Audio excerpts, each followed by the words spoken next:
Oh, it's hard to exaggerate just how amazing this news has been for the people of El Salvador, for people in Latin America, and for people around the world who love Archbishop Romero, who for 35 years have been expecting that he would be proclaimed a saint. And of course now we've got that first step, the second step, almost to the brink of his beatification. And the fact that people have been proclaiming him a saint for 35 years, he's Saint Romero of America, according to so many people of goodwill here. But I think for all of us, he's a saint because of the very special way that he met his death, for defending the poor, for speaking the truth, and for talking about social justice. And that's why he's been venerated by the poor around Latin America, in El Salvador particularly, but I think by people of goodwill across the world, whether they're Catholics, Christians, or people of any faith or none.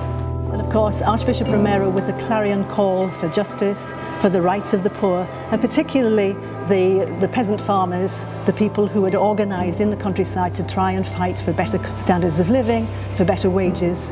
One of the things that CAFOD was able to do with Archbishop Romero was to ensure that his voice, his call for justice, his speaking out for dignity could be heard. And week by week, he made radio broadcasts, his sermons every Sunday from this church reverberated across the nation. Everybody listened to Archbishop Romero, to such a point that his enemies amongst the wealthy and the powerful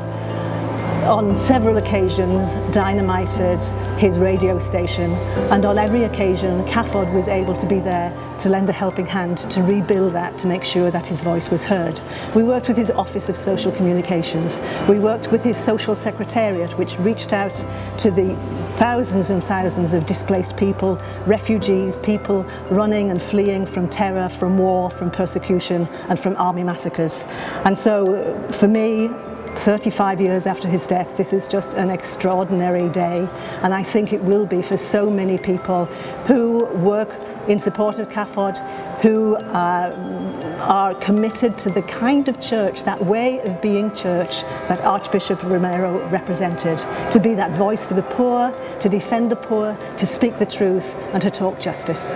Well, for the vast majority of the population of El Salvador, who already thought Archbishop Romero was a saint, this is just a confirmation and the culmination really of their dreams and their prayers. Ever since last year, in the middle of August, which was Archbishop Romero's birthday, a 3-year process was started by the bishops here